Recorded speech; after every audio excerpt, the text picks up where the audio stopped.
ability within to recognize that in spite of my insufficiencies, in spite of my inability to do what I want to do, that there is something about me that is worth something. Yes. And what happens is the enemy tries to make you dislike yourself. Yeah. Right. He tries to make you look at yourself and remind you of all of the mistakes you made. Listen, you don't need those kind of reminders. No, you don't. I know what I did. That's right. I don't need nobody to tell me how wrong I am. Come on, Bishop. I know if I don't fix it, I'm going to hell. I know that. The question is, am I motivated to make a change? Right.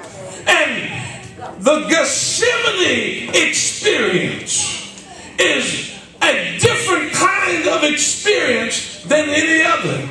And I want you to understand what I'm talking about. We have all kinds of experiences, and people live life in pursuit of certain experiences.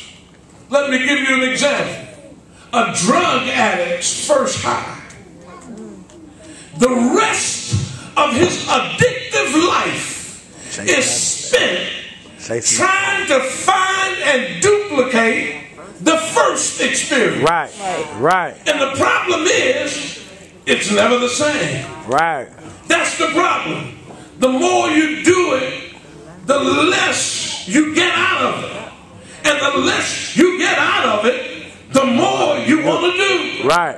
And you're pursuing in a downward spiral that is going to destroy you if you don't quit. Right. All of you blunt smokers, all of y'all need to cut it out before you destroy your life.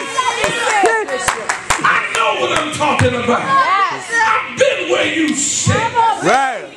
I have justified using drugs. I tried to find a reason that it's okay to smoke weed because ain't nothing wrong with weed. Weed won't hurt you. God.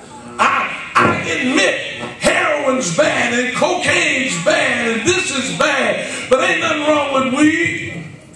Well, wait a minute. If that's the truth, then why am I ruining my life smoking weed? Right. What you mean, preacher? I'm saying the more you smoke, the more you scramble your brain. Half of y'all in here right now can't remember stuff because you've been smoking too much. Right. Right. God. I said been. I didn't say all right. Weed messes up the brain cells. Yes, sir. And weed is worse on your lungs than cigarettes. Yes. And they have already said cigarette smoking causes cancer. Now, if cigarette smoking causes cancer, don't you think smoking unfiltered stuff is even worse? I didn't mean to go down this road. But let me just tell you, don't you ever come over my house with a joint in your pocket. Don't come around me. When I used drugs, I stayed away from my parents when I was using. I didn't want them to know. But they knew. But they didn't see. And when you disappear for weeks at a time, we know what's going on. Nobody might not say nothing. But when you go on your binge, we understand we're praying for you. But that is an experience that you will never be able to duplicate. So you might as well find another experience. And for all of y'all that don't smoke, that's fine.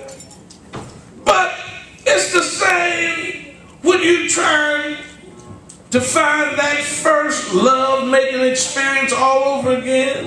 Right. That first guy that made you feel, Right. made your toes curl up,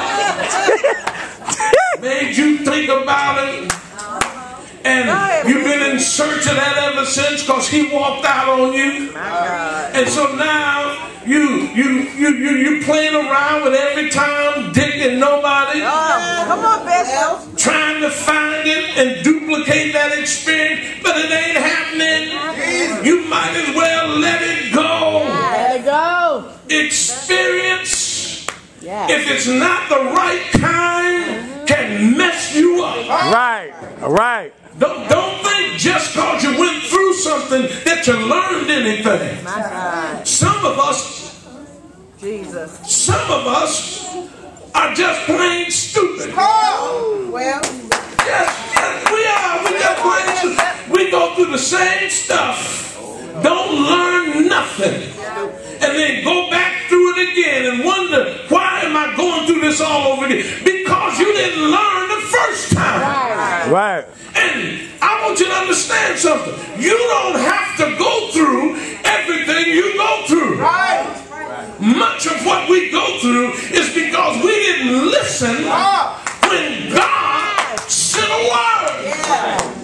Come on, Bishop. The first word came from your parents, telling you don't do this, watch out for that, don't do this. And you know what? Smart aleck kids say, let me find out for myself. Right. All right. 20 years later, you regretting finding out for yourself. Teach. You wish you had listened to somebody. Right.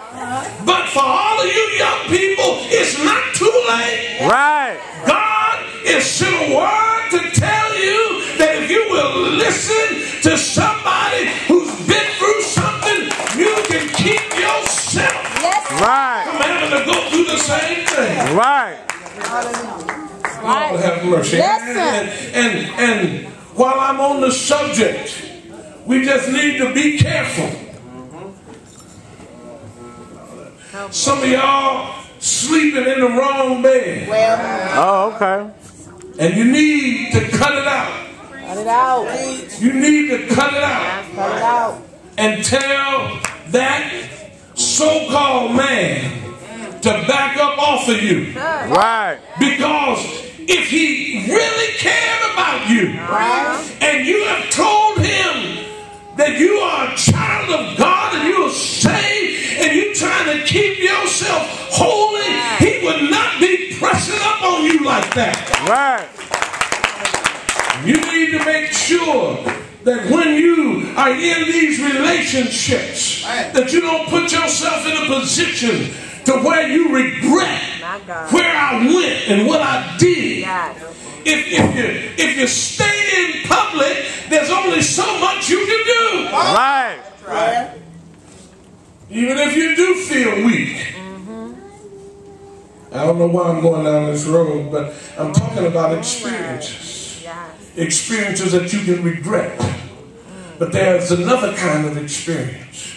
Not the kind that you regret, but the kind that are inevitable.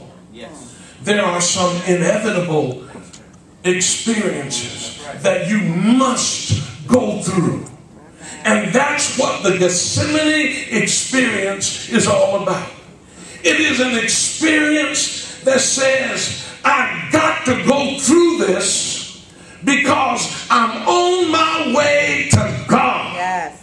And I'm on my way to my destiny. Jesus was on his way to fulfilling his destiny. Up to this point, he had met with his disciples and he had spent time with them. And he had taught them and he had told them that Judas was going to deny him. And then he did something that some might have considered strange. In the middle of his teaching experience, he left out and said, look, y'all come with me. I got to go pray. I got to go over here. I can't stay here. And this is the importance of prayer. The understanding that there comes a time, if I'm going to fulfill